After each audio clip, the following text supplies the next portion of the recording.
sorry ass DJ.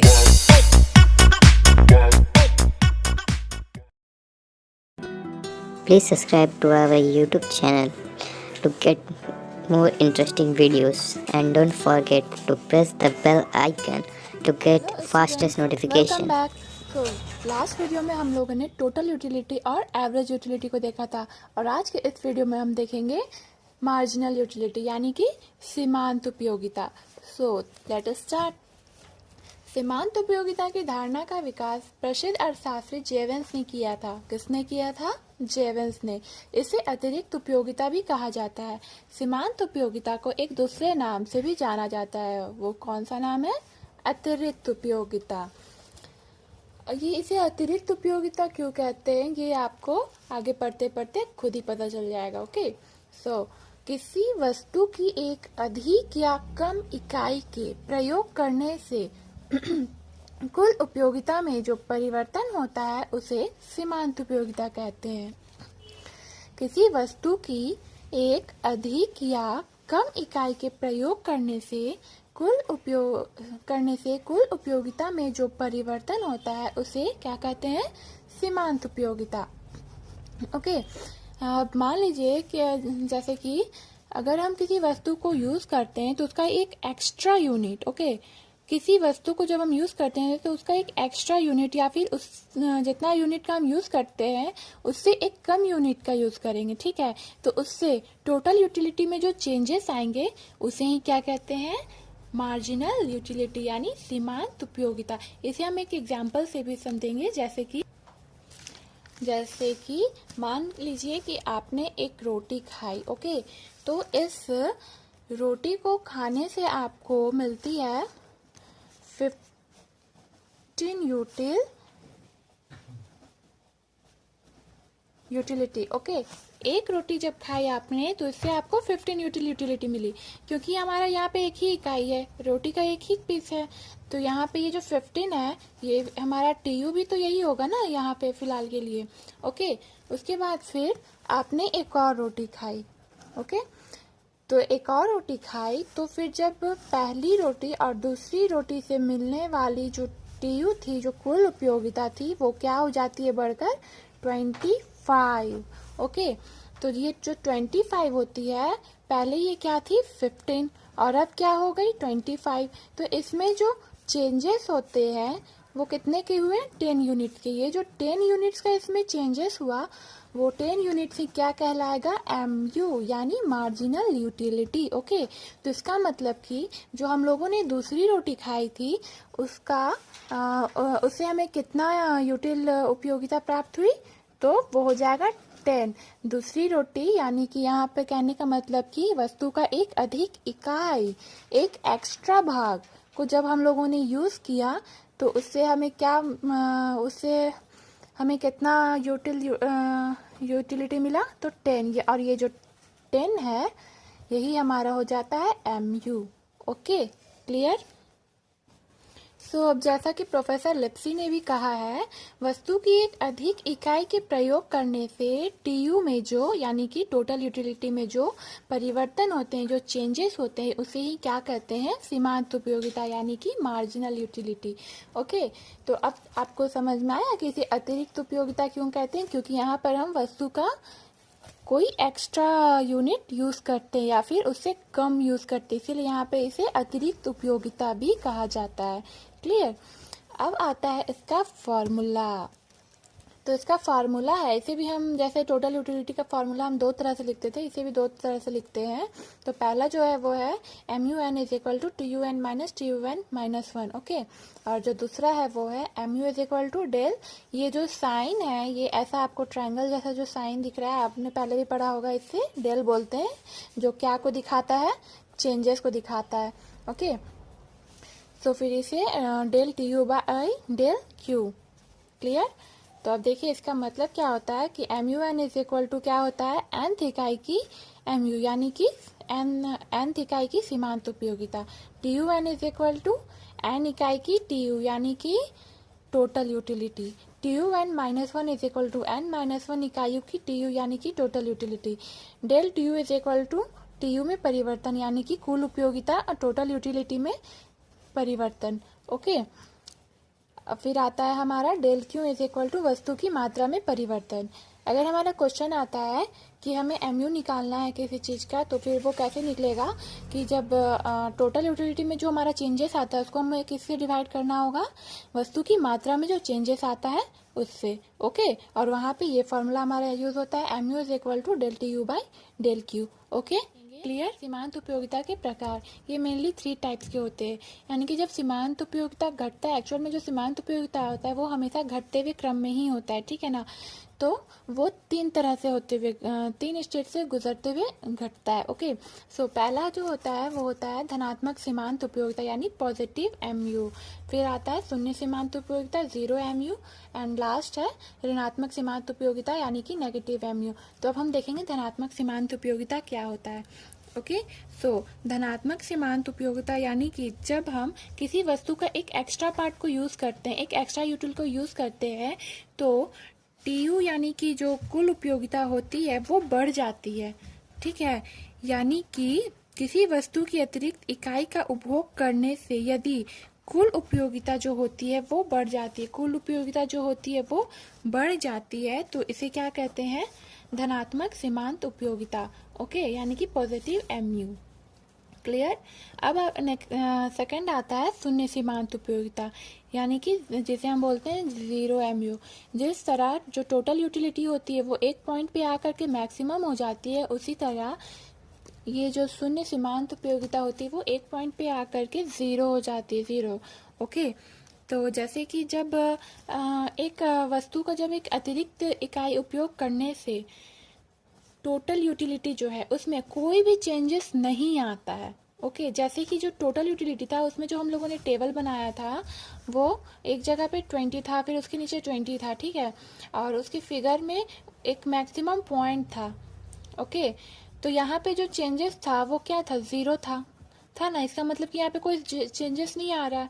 तो यही चीज़ यहाँ पे इसको दिखलाया गया है कि जब कुल उपयोगिता में कोई भी परिवर्तन नहीं होता है तो सीमांत उपयोगिता 0 हो जाता है। ओके, इसे ही कहते हैं शून्य सीमांत उपयोगिता। क्लियर। अब नेक्स्ट हमारा आता है ऋणात्मक सीमांत उपयोगिता। और हाँ, शून्य सीमांत उपयोगिता जब होता है तब जो उपभोक्ता होता है वो पूर्ण संतुष्टि के बिंदु पे होता है। इसका मतलब कि उसने जो भी वस्तु का यूज किया था उससे वो पूरी तरह से संतुष्ट हो चुका है। अगर उसे मिले तो भी ठीक, ना मिले तो भी ठीक। ओके, इसीलिए वहाँ पे 0 चेंजेस होते हैं। अब नेक्स्ट जो है वो है ऋणात्मक सीमांत उपयोगिता। ऋणात्मक सीमांत उपयोगिता यानी कि जब कि कोई जैसे कि जब किसी वस्तु का एक एक्स्ट्रा इकाई उपयोग करने से जब जो टोटल यूटिलिटी है वो घटने लगता है। ओके, एक जैसे कि हम लोगों ने उस फिगर में देखा था कि एक टीयू जो होता है वो एक पॉइंट के बाद नीचे आने लगता है। तो नीचे आने जब लगता है तो उस टाइम पे जो एमयू होता है वो माइनस में चला जाता है, यानी कि ऋणात्मक हो जाता है। ओके, इसे ही कहते हैं ऋणात्मक सीमांत उपयोगिता। इसे हम अच्छे से क्लियर से एक टेबल और एक फिगर से समझेंगे। ओके, सो ये हम लोगों ने एक टेबल बनाया जहाँ पे इसके एक कॉलम में क्वांटिटी लिखेंगे और सेकंड कॉलम में एमयू यानी कि मार्जिनल यूटिलिटी। ओके, सो फिर क्वांटिटी में हम लोगों ने लिया है 1 2 3 4 5 6 तक। ओके, और एमयू जो है वो है 8 6 4 2 0 एंड -2। यानी कि देखिए ये जो 8 है और 8 से 2 तक ये घटता है, लेकिन घटता तो है लेकिन किस वे में घटता है, पॉजिटिव वे में, ये धनात्मक रूप से घटता है। ओके, तो यहाँ पे हम ऐसे लिख सकते हैं धनात्मक रूप से घटती सीमांत उपयोगिता।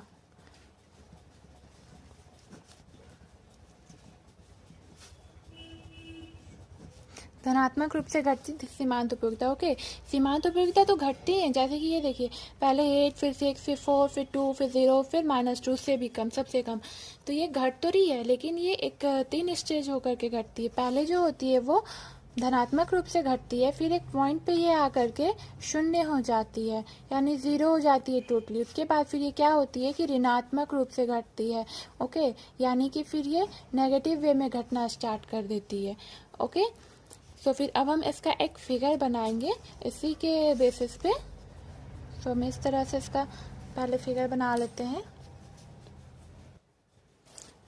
इस तरह से हम लोगों ने इसका फिगर बना लिया, जिसके एक्स एक्सिस पे होगा क्वांटिटी और वाई एक्सिस पे होगा एमयू यानी मार्जिनल यूटिलिटी। और ये उसके बाद फिर ये जो हमारे नंबर्स हैं उसके हिसाब से फिर हम इसे मिलाएंगे। जैसे कि जब पहला इकाई था उससे हमें कितना उपयोगिता प्राप्त, सीमांत उपयोगिता होती है उसकी 8, उसके बाद फिर सेकंड से 6, थर्ड तीसरी इकाई से 4, चौथी इकाई से 2, फिर जब ये पांचवी इकाई पे आती है तो ये 0 हो जाती है। ओके, तो यानी कि पहले ये धनात्मक रूप में यहाँ से यहाँ तक तो ये धनात्मक रूप से घटी, उसके बाद फिर एक पॉइंट पे आके ये 0 हो गई। ओके, और 0 होने के बाद फिर ये जब छठी इकाई का प्रयोग हुआ तो फिर ये नेगेटिव वे में चली गई, क्योंकि 0 के बाद तो नेगेटिव वे में ही घटेगी ना, इसलिए फिर ये -2 हो गई। ओके, और तो फिर ये जो लाइन हमारी यहाँ पर बनी वो लाइन क्या कहलाएगी, एमयू यानी कि सीमांत उपयोगिता। क्लियर? इसे अच्छे से समझने के लिए आप इसे इस तरह से डॉटेड लाइन से भी मिला सकते हो, इस तरह से। ओके, ये कुछ इस तरह से आप डॉटेड लाइन से मिला सकते हो। उसके बाद फिर ये देखिए यहाँ से यहाँ तक जो घटती है वो धनात्मक रूप से घटती है, तो इसे हम क्या कह सकते हैं, धनात्मक उपयोगिता। उसके बाद फिर जब ये 0 हो जाती है, इसका मतलब कि जो उपभोक्ता है उसे पूर्ण रूप से संतुष्टि मिल चुकी है। तो ये जो बिंदु होती है ये क्या कहलाती है, पूर्ण तृप्ति बिंदु या फिर पूर्ण संतुष्टि, ऐसे भी हम लोग लिख सकते हैं। जो बिंदु होती है वो क्या कहलाती है, पूर्ण तृप्ति के बिंदु। ठीक है, इस पॉइंट पे आ करके जो उपभोक्ता होता है वो पूरी तरह से संतुष्टि प्राप्त कर चुका है। और तो ये जो पॉइंट होती है, ये पॉइंट पे आके जो उपयोगिता होती है वो क्या हो जाती है, 0। तो इसे क्या कह सकते हैं, शून्य उपयोगिता। ओके, उसके बाद फिर जब ये नेगेटिव रूप में घटती है तो फिर यहाँ पर ये नेगेटिव रूप में आई तो यहाँ पे ये कौन सी उपयोगिता हो जाएगी, ऋणात्मक उपयोगिता। हम इसे इस तरह से लिख सकते हैं, ऋणात्मक उपयोगिता। Okay, clear? तो ये था हमारा सीमांत उपयोगिता। सीमांत उपयोगिता इसका मतलब कि जब किसी वस्तु के एक अतिरिक्त इकाई का उपयोग करने से जो टोटल यूटिलिटी है उसमें जब परिवर्तन आता है, चेंजेस आते हैं, उसे ही क्या कहते हैं, सीमांत उपयोगिता। क्लियर? ओके, सो हम लोगों ने अब तक टोटल यूटिलिटी, एवरेज यूटिलिटी और मार्जिनल यूटिलिटी को देख लिया, पूरी तरह से इसे कंप्लीट कर लिया। अब हम देखेंगे टोटल यूटिलिटी और मार्जिनल यूटिलिटी में संबंध, यानी कि relation between total utility and marginal utility. जो टोटल यूटिलिटी और मार्जिनल यूटिलिटी होता है, दोनों के बीच संबंध होते हैं। ठीक है, जब ये दोनों काम करते हैं तो एक दूसरे पर हमेशा निर्भर करते हैं। ऐसा कह सकते हैं कि जो टोटल यूटिलिटी है वो सीमांत उपयोगिता पर के बेसिस पर ही काम करती है। ओके, कुल उपयोगिता और सीमांत उपयोगिता में मेनली 3 रिलेशंस होते हैं। ओके, सो इसे समझने के लिए हम इसे एक पहले टेबल और ग्राफ बना लेंगे, उसके बाद फिर हम इसे अच्छे से समझते हैं। ओके, तो हम पहले टेबल बनाते हैं। सो जैसे कि हम लोगों ने यहाँ पर टेबल और फिगर बना लिया है, तो फिर पहले हम लोग इसके टेबल को एक बार समझ लेंगे। ठीक है, तो जैसे कि पहले हम लोगों ने क्वांटिटी 1 to 6 लिया था, उसी तरह यहाँ पर भी हम लोग 1 to 6 लेंगे। उसके बाद फिर टी यू का जो हमारा वैल्यू था उसी वैल्यू को हम फिर से लेंगे, और एम यू का जो हमारा वैल्यू था उसी वैल्यू को हम फिर से लेंगे। ठीक है, उसके बाद फिर इसी के वैल्यू के बेस पे फिर हम इसका फिगर बनाएंगे। और ये दोनों के फिगर को हम अब एक साथ बनाएंगे। पहले हम लोगों ने सेपरेटली बनाया था, अब हम इसे एक साथ बनाएंगे, क्योंकि हम लोग यहाँ पर इसके रिलेशन को बता रहे हैं। ओके, सो ये यहाँ पर एक्स एक्सिस पे हमेशा की तरह क्वांटिटी और वाई एक्सिस पे T U and M U दोनों, क्योंकि हम लोग दोनों को एक साथ बना रहे हैं। सो जैसे कि पहले जो टी यू जो था, इसमें से हमारा कौन सा टी यू है और कौन सा एम यू है। सो बताइए, ये हमारा जो लाइन है वो है टी यू, और ये जो लाइन है वो लाइन किसका है, एम यू का। ओके, सो अब यहाँ पे हम इसे समझते हैं कि दोनों के बीच में क्या रिलेशन है। जैसे कि टी यू और एम यू के लाइन्स को तो आप पहले ही समझ लिए थे कि यहाँ पे ये ऐसे क्यों है, ये यहाँ पे ऐसे क्यों है। ओके, ये इसका क्या होता है, मैक्सिमम पॉइंट होता है, और ये इसका ये यहाँ पे क्या होता है, 0 पॉइंट होता है, यानी कि पूर्ण तृप्ति की बिंदु होती है। पहले हम ये चीज़ देख सकते हैं कि जब हमारा टी यू इंक्रीज कर रहा है, ठीक है, यहाँ से यहाँ तक जब ये इंक्रीज कर रहा है, ओके, तो एम यू जो होती है हमेशा घटती दर में होती है। तो एम यू जो क्या है हो रही है कि यहाँ से यहाँ तक एम यू घट तो रही है, लेकिन किस वे में घट रही है? पॉजिटिव वे में, धनात्मक रूप से घट रही है। ओके, धनात्मक रूप से। उसके बाद फिर आता है हमारा कि जब टी यू इंक्रीज होने के बाद इस पॉइंट पे आके मैक्सिमम हो जाती है। ओके, इस पॉइंट पे आने के बाद क्या हो जाती है? मैक्सिमम। तो फिर हमारा जो एम यू का लाइन होता है वो क्या हो जाता है यहाँ पे? ज़ीरो। ओके, क्या हो जाता है? ज़ीरो। जब टी यू जो होती है, जब कुल उपयोगिता अधिकतम होती है तो सीमांत उपयोगिता क्या होती है कि शून्य हो जाती है। अब देखिए, कुल उपयोगिता अधिकतम जब होती है, कहने का मतलब कि जब जैसे कि टेबल में जैसे कि है 20, 4 इकाई के उपयोग से 20 और 5 इकाई के उपयोग करने से भी 20। ओके, तो ये यहाँ पे अधिकतम हो जाती है। यानी कि अगर हम एक्स्ट्रा वस्तु की अगर एक्स्ट्रा इकाई मिली तो भी ठीक है, ना मिली तो भी ठीक है, इतने में तो हमारा पेट भर गया, इतने में हमें संतुष्टि प्राप्त हो चुकी है। इसीलिए उससे जो हमें उपयोगिता प्राप्त होती है वो क्या होती है? ज़ीरो। क्योंकि अगर मिले तो भी ठीक, ना मिले तो भी ठीक, तो उपयोगिता जो है वो ज़ीरो है, उससे कोई भी फर्क तो नहीं पड़ता है। ओके, उसके बाद फिर मैक्सिमम होने के बाद जब टी यू यहाँ से घटना स्टार्ट करती है, ठीक है, क्या करना स्टार्ट करती है? डिक्रीज होना, यानी कि घटना स्टार्ट करती है। तो फिर जो हमारा एम यू होता है वो तो घटते ही रहता है, लेकिन फिर वो किस वे में घटना स्टार्ट हो जाता है? नेगेटिव वे में। किस वे में? नेगेटिव वे में। इसका मतलब कि जब टी यू घटना शुरू करती है, कुल उपयोगिता जब घटती है तो सीमांत उपयोगिता ऋणात्मक हो जाती है। Okay, clear. तो इसका मतलब कि ये जो हमारा पॉइंट होता है, जैसे कि अगर हम इसे इस तरह से मिला दे तो ये हमारा होता है पूर्ण संतुष्टि का बिंदु। ओके, इस पॉइंट पे आके जो उपभोक्ता होता है वो पूरी तरह से संतुष्ट होता है। Okay, clear. उसके बाद फिर हम इसे इस तरह देख सकते हैं कि जब कुल उपयोगिता में वृद्धि होती है, ठीक है, अधिक इकाइयों के प्रयोग करने से जब कुल उपयोगिता में वृद्धि होती है तो सीमांत उपयोगिता धनात्मक रूप से घटती है।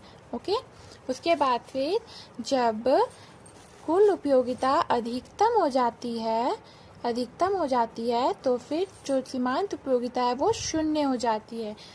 उसके बाद फिर जब कुल उपयोगिता घटना स्टार्ट करती है तो सीमांत उपयोगिता क्या होती है? ऋणात्मक दर से घटती है। ओके, ये तो घटती तो है ही, ये हमेशा घटती दर में ही होती है, लेकिन इसके बाद ये क्या हो जाती है? ऋणात्मक दर से घटती है। Okay, clear. तो यहाँ पे जो सीमांत उपयोगिता और कुल उपयोगिता था, इसमें मेनली यही 3 पॉइंट्स होते हैं जो कि इसके रिलेशंस को बताते हैं कि जब कुल उपयोगिता में वृद्धि होती है तो सीमांत उपयोगिता धनात्मक रूप से घटती है।